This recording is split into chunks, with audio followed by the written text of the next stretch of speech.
Assalamualaikum warahmatullahi wabarakatuh. Perkenalkan, kami dari kelompok 6 yang beranggotakan saya Mawar Arumsari, Saya Wulan dari Mustika Ningtyas. saya Ramadan Mahanima, Saya Kalusyana dan saya Mulyani Ningtyas Kartikasari Akan belajar tentang materi usaha mempertahankan kemerdekaan Indonesia. Mari kita simak penjelasan berikut.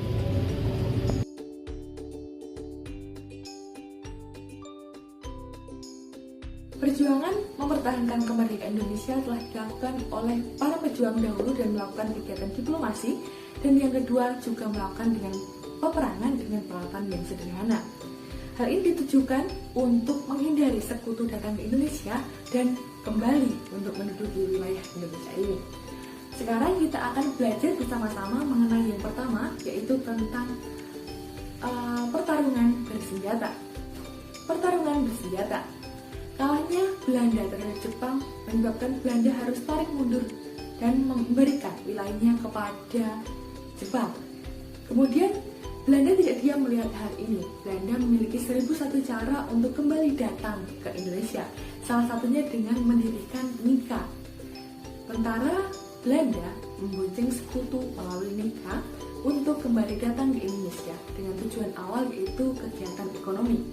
Belanda mengatakan bahwa Indonesia bukan lagi wilayah jajahannya, namun Indonesia memiliki hak yang setara dengan Belanda, seperti Belanda di Eropa.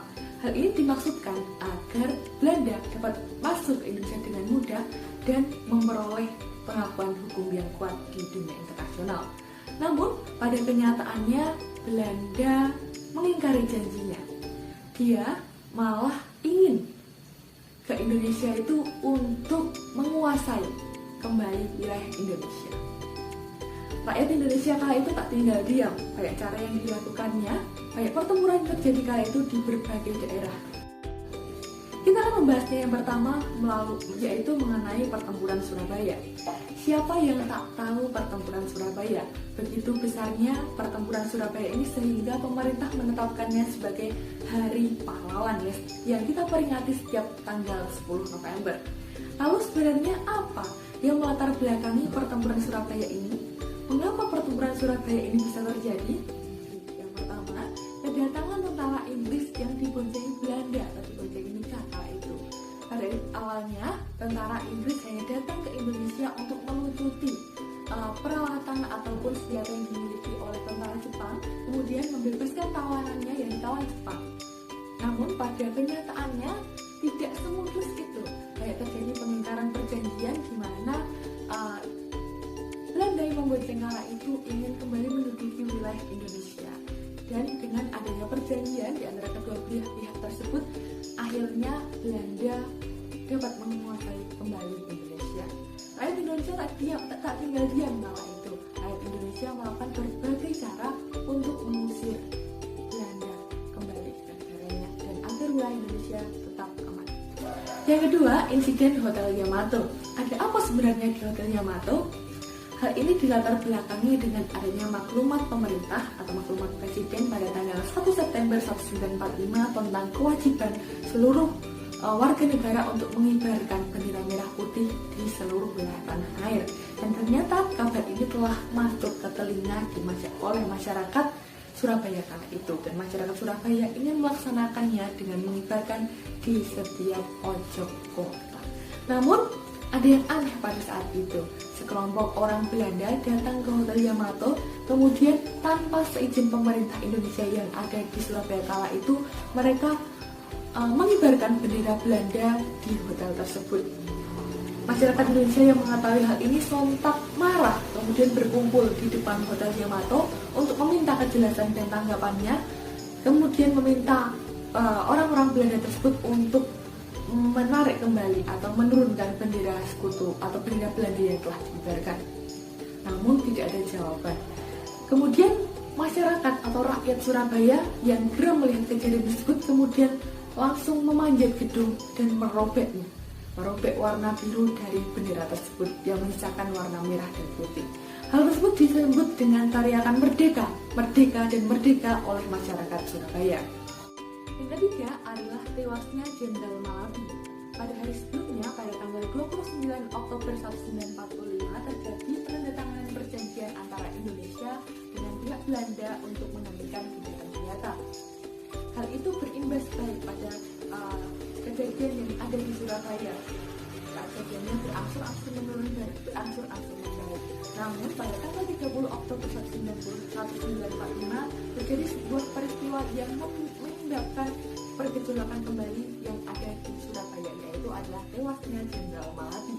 Dan pengganti dari Jenderal Malabi ini mengeluarkan ultimatum yang isinya rakyat Indonesia diminta untuk menyerahkan semua senjata yang dimilikinya paling lambat pada tanggal 10 November 1945 jam 6 pagi. Kejadian ini sontak membuat rakyat Surabaya semakin murka, kemudian menyebabkan sebuah pertumpah darahan yang cukup besar yang menewaskan hingga ribuan pejuang Indonesia kala itu. Begitu besarnya jasa dan pengorbanan para pahlawan kala itu sehingga pemerintah Indonesia menetapkan pada tanggal 10 November sebagai Hari Pahlawan. Bandung Lautan Api. Yang akan saya bahas di sini yang pertama yaitu latar belakang terjadinya Bandung Lautan Api, dan yang kedua yaitu kronologi terjadinya peristiwa Bandung Lautan Api. Mari kita simak bersama. Bandung merupakan wilayah terbesar yang berada di daerah Jawa Barat dan memiliki perjalanan sejarah yang sangat berperan penting dalam kemerdekaan Indonesia. Salah satu peristiwa yang sangat penting yaitu peristiwa Bandung Lautan Api. Adapun hal-hal yang menjadi latar belakang terjadinya peristiwa Bandung Lautan Api diantaranya yaitu Tentara Sekutu membagi Bandung menjadi dua wilayah, yaitu Bandung Utara dan Bandung Selatan. Kemudian yang kedua, ultimatum Tentara Sekutu. Dan yang ketiga, rencana Sekutu membangun markas di daerah Bandung. Selanjutnya, kita akan membahas tentang kronologi terjadinya peristiwa Bandung Lautan Api. Yang pertama yaitu dimulai dari kembalinya Inggris ke Bandung pada sekitar bulan Oktober 1945, di mana pada saat itu para pejuang dan pemuda Bandung sedang dalam pergulatan pemindahan kekuasaan dan berhasil melucuti senjata tentara Jepang. Yang kedua, pada tanggal 27 Oktober 1945 adanya ultimatum pertama, di mana McDonald mengultimatum penduduk Bandung Utara untuk pindah ke Bandung Selatan. Markas Rapwi dan Jepang harus dijauhi. Warga Bandung diberi jangka waktu selama 2 hari, dan apabila tidak mengiyakan akan ditangkap dan ditembak mati. Kemudian yang ketiga, ultimatum kedua tanggal 17 Maret 1946, di mana Letnan Jenderal Montagu Stoppard memberikan ultimatum kepada Sultan Syahrir untuk mengkomando pasukan tentara RI meninggalkan Bandung Selatan. Batas ultimatum tersebut sampai dengan tanggal 24 Maret 1946 jam 24.00, dan apabila tidak dilaksanakan maka Bandung Selatan akan dibombardir. Yang terakhir yaitu pembumi hangusan Bandung. Pada tanggal 24 Maret 1946, di saat para pemuda dan pejuang Bandung mulai terdesak keadaan dan adanya ketidakselarasan komando, di mana komando dari Jakarta memerintahkan untuk tidak mengkosongkan Bandung, sedangkan markas komando Tri dari Yogyakarta memerintahkan untuk mengkosongkan Bandung. Akhirnya, para pemuda dan pejuang Bandung serta warga Bandung memulai aksi mereka sekitar pukul 8 malam, yaitu meledakkan dinamit pertama di area alun-alun selatan atau tepatnya di Indis Restoran. Kemudian dilanjutkan membakar dan meledakkan gedung serta rumah mereka masing-masing. Perjuangan serta kerelaan warga Bandung melihat harta benda mereka hangus, seluruh Bandung dipenuhi oleh api, di mana peristiwa tersebut dikenal sebagai peristiwa Bandung Lautan Api. Yang pertama, latar belakang. Pada awal Agustus tahun 1949, Panglima Divisi 2 Surakarta, Kolonel Gatot Subroto jatuh sakit. Kejadian ini turut membuat tentara Surakarta menjadi pilu. Kondisi di Surakarta juga semakin menegangkan setelah diketahui markas Kolonel Gatot Subroto diserang oleh Belanda hingga hancur. Serangan itu dipimpin oleh Letnan Van Heck. Ia menggelar operasi militer dengan kode Stanwich.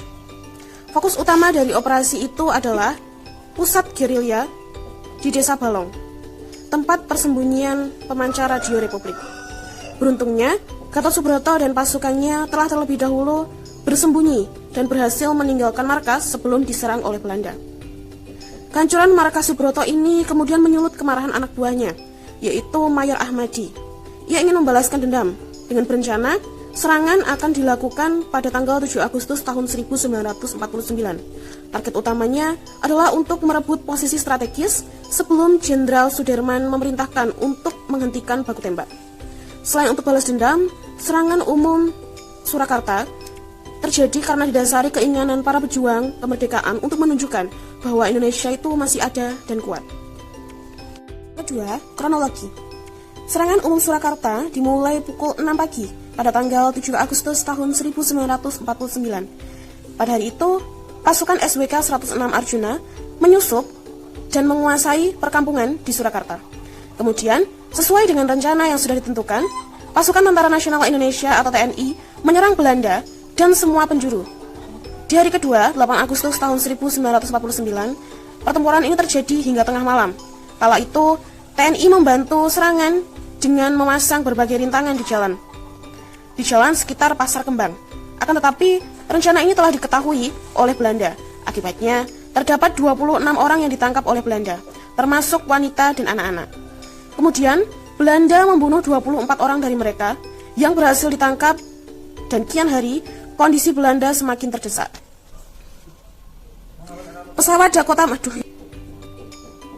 Dakota milik Belanda juga ditembak ketika hendak mendarat di Landasan Udara Panasan atau Bandara Adi Sumarmo. Kemudian, pada tanggal 10 Agustus 1949, Slamet Riyadi bersama pasukannya, Brigade 5, melancarkan aksinya. Slamet Riyadi menyebut serangan ini sebagai Afsederhansal atau serangan perpisahan. Pada akhirnya, serangan ini benar-benar sebagai serangkaian perpisahan, karena pada tanggal 11 Agustus tahun 1949, keduanya memutuskan untuk melakukan gencatan senjata. Ya, penyelesaian. Pada tanggal 11 Agustus tahun 1949, Belanda menyerang warga di beberapa lokasi. Akibatnya, beberapa penduduk sipil tewas.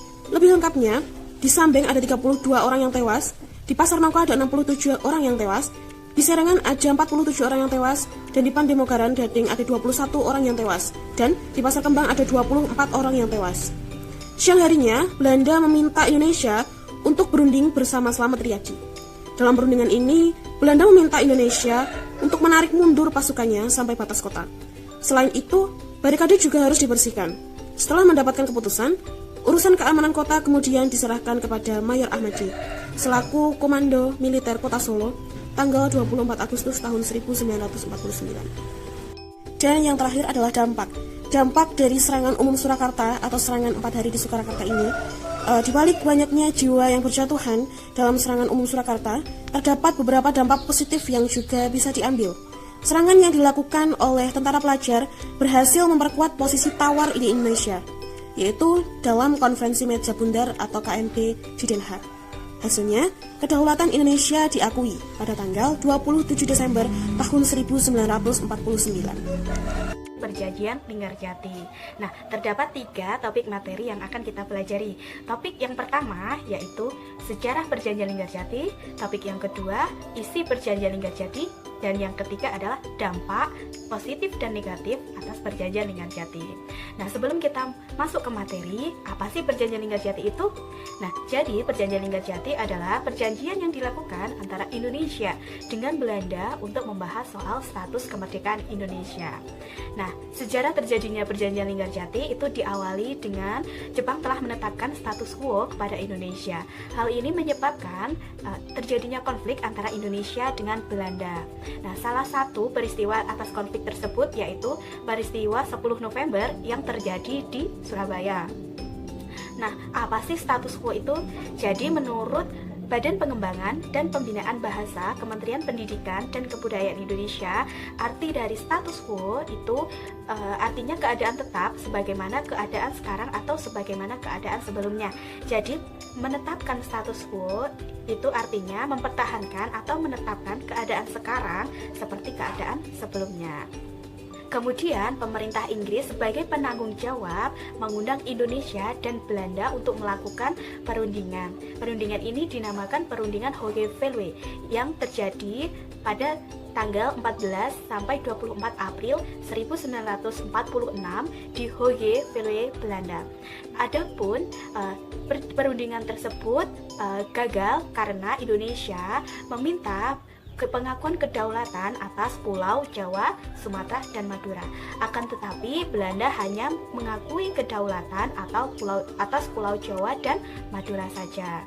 Nah, akhir Agustus 1946, pemerintah Inggris mengirim Lord Killern sebagai mediator ke Indonesia dalam misi perundingan antara Indonesia dan Belanda. Tanggal 7 Oktober 1946 di Konsulat Inggris di Jakarta dibuka perundingan antara Indonesia dan Belanda. Nah, Perjanjian Linggarjati. Perjanjian Linggarjati ini sejatinya dilaksanakan mulai tanggal 11 November 1946 sampai 13 November 1946. Tempat pelaksanaan perundingan ini berada di Linggarjati, Cirebon.